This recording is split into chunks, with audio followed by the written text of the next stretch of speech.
d'avoir suivi notre invitation pour cette soirée, ou cette début de soirée un peu particulière. Je m'appelle Maike, et pour ceux qui ne me connaissent pas encore, vous avez déjà entendu que je ne parle pas à la façon picarde. Moi, j'ai le plaisir d'avoir vécu dans le pays où Noël dure 4 semaines. Et c'est de mon autre pays, donc d'Allemagne, que j'ai ramené aussi des épices de Noël pour faire des choses que vous allez pouvoir déguster tout à l'heure.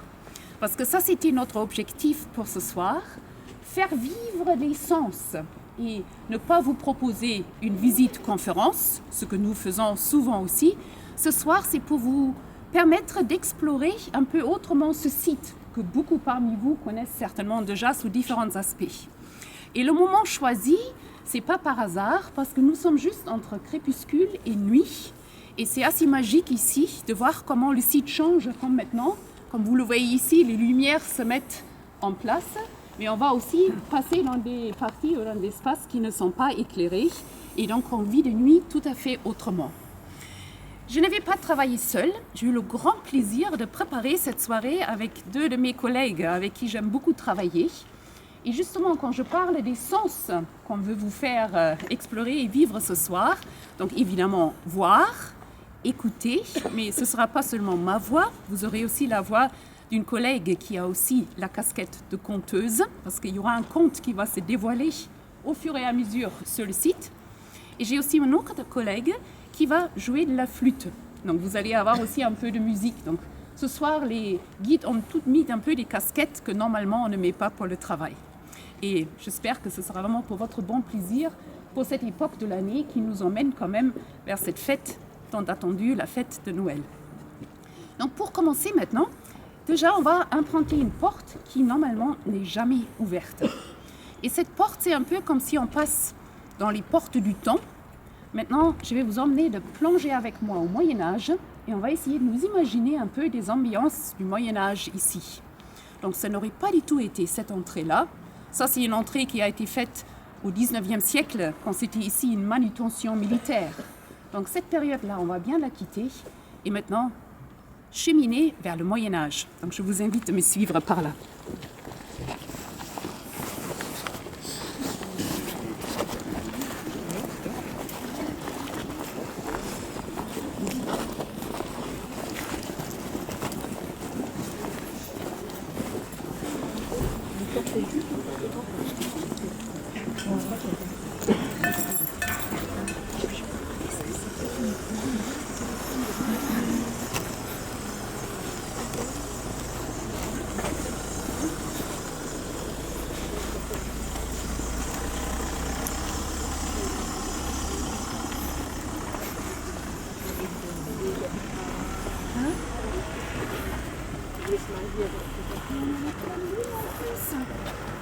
Ah, j'avais pas pensé à ça.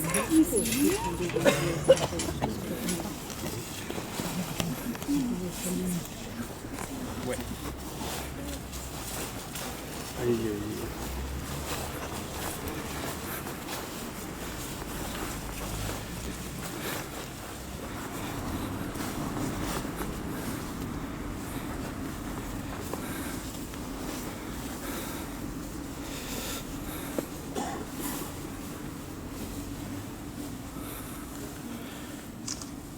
Voilà, avancez, osez, on va continuer ici après.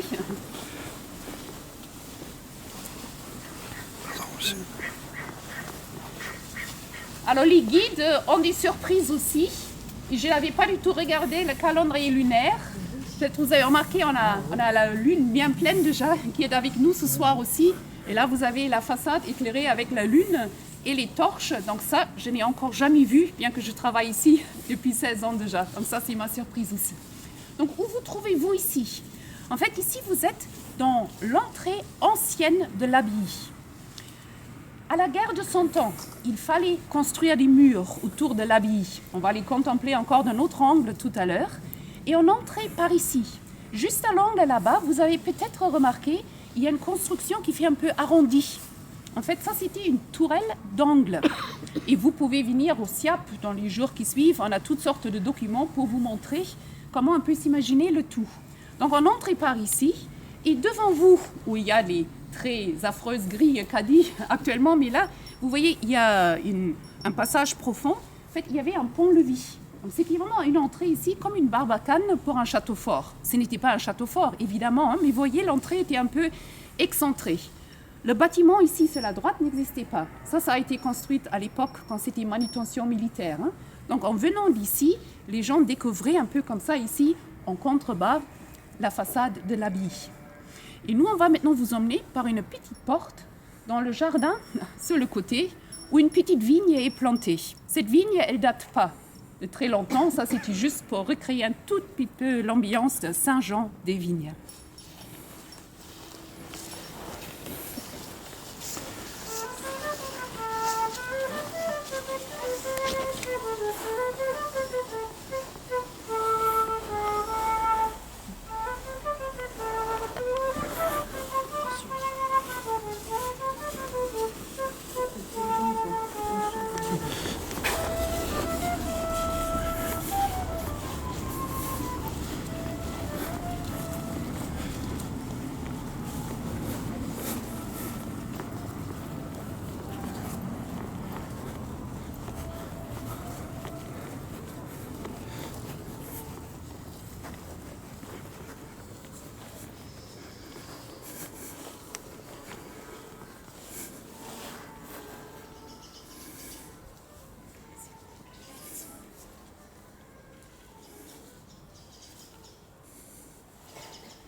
Voilà, et sur ce chemin de Noël, on va ce soir trouver une histoire.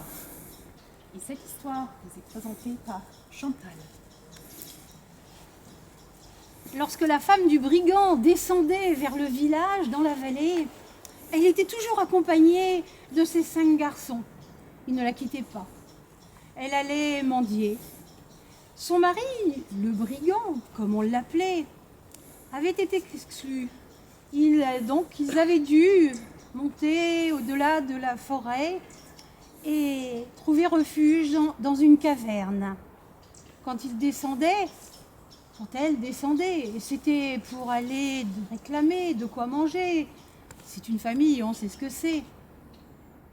Dans les fermes et dans les villages, on aurait aimé la chasser à coups de fourche. Mais on ne pouvait pas. On la craignait. Parce qu'elle se recommandait toujours du brigand. Et si jamais on ne lui avait pas donné ce qu'elle demandait, eh bien, on prenait le risque de voir la grange partir en flammes la nuit suivante. Ce jour-là, elle s'était présentée à la porte de l'abbaye. Et on lui avait donné 6 pains ronds. Et pendant ce temps-là, ces gamins faisaient le tour du mur d'enceinte. Et un est revenu lui dire qu'une porte n'était pas complètement fermée. Alors elle est partie. Et à sa suite, eh bien, nous allons nous déplacer et ouvrir, pousser la porte comme elle a pu le faire. Nous allons retrouver Chantal dans quelques minutes. Et en fait, ce qu'on va faire, c'est vraiment découvrir cette enceinte. Je ne sais pas si vous connaissez ce mot-là. L'enceinte, c'est le mur construit tout autour. Si vous voyez juste un peu, là, vous avez encore une partie qui continue. Là-bas, la grille, elle est récente aussi. Ça a été juste ouvert pour les touristes, pour qu'on puisse voir un peu ce qu'il y a derrière les murs. Et tous ces murs, donc, ils vont faire la clôture de l'ensemble de l'abbaye. Et nous avons les clés donc, pour pousser des portes un peu inhabituelles. Venez avec moi pour ça.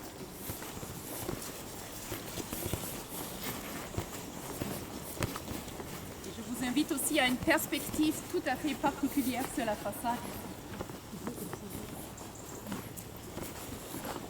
Ça vaut juste la peine de s'arrêter un petit instant. Voilà. Ça change vraiment quand on la voit d'ici, quand on a l'habitude de la voir juste devant. Cette très belle façade qui a été construite sur quelques 350 ans presque, hein, parce que vous avez devant vous différentes phases de construction. Et ici, vous avez vraiment ce jeu en profondeur qu'on puisse très bien observer quand on est ici, avec les gables au-dessus du triple portail. Les gables, ce sont ces triangles qui sont là, vous voyez, qui se détachent bien du reste de la façade. Et les tours qui s'élèvent à 70 et 75 mètres jusqu'en haut, jusqu'au fleuron.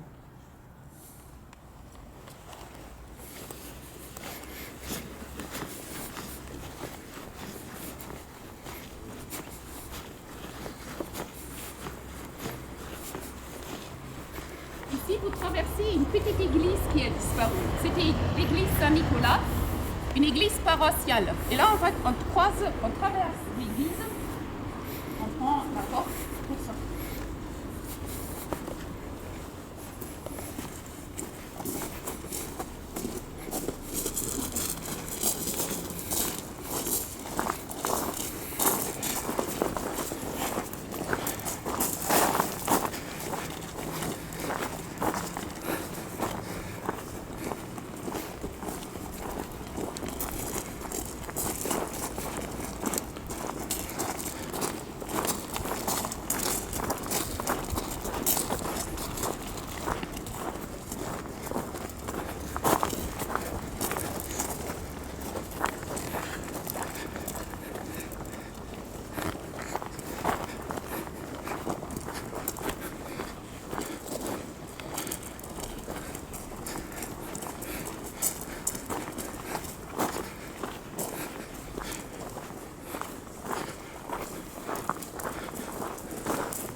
C'est ce qu'il fallait faire ici, si on voulait aller plus loin dans l'abbaye autrefois. Sonner la cloche. Il y avait juste à peu près ici, peut-être quelques mètres là-bas, une entrée qui marquait vraiment la clôture. Donc lorsqu'on entrait dans une abbaye, il y avait cet espace qui était aussi public. Donc tout visiteur pouvait venir ici et de devant entrer par le triple portail dans cette très belle église qu'il y avait ici. Mais pour ceux qui faisaient partie des chanoines, ou pour faire plus simple, je vais parler des moines, donc eux, ils restaient normalement dans cette vie clôturée. Et là, c'était une porte ici. Là où il y a Madame, vous avez une construction, si vous regardez de plus près, vous verrez que c'est un escalier qui semble descendre dans les profondeurs de la terre.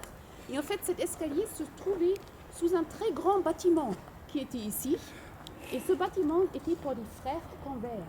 Donc ceux qui faisaient tout le travail, tout le boulot qu'il y avait à faire au quotidien, entre cuisine, jardin, taille de pierre, etc.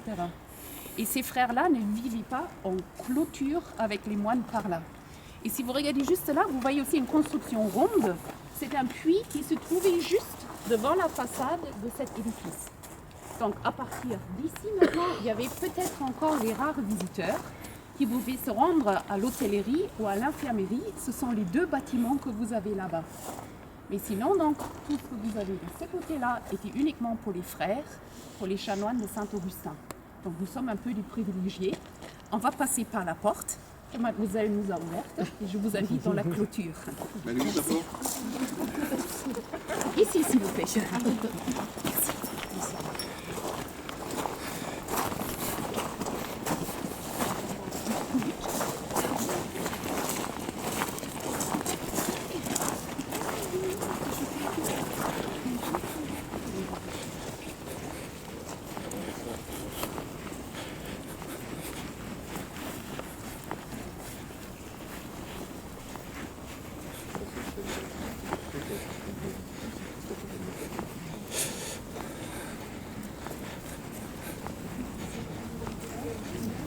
Attention, ça glisse.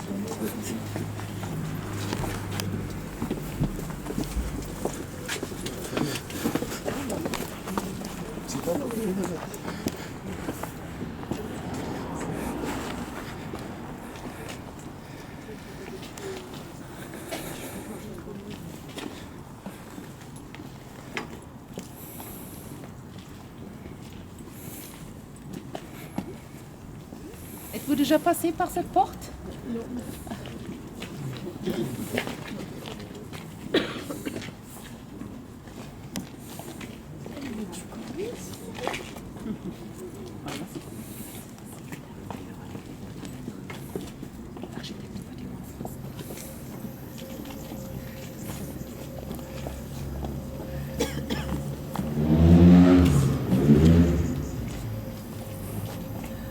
Voilà, je m'arrête juste ici un instant pour vous montrer ces puissantes murs qu'il faut s'imaginer tout autour du site.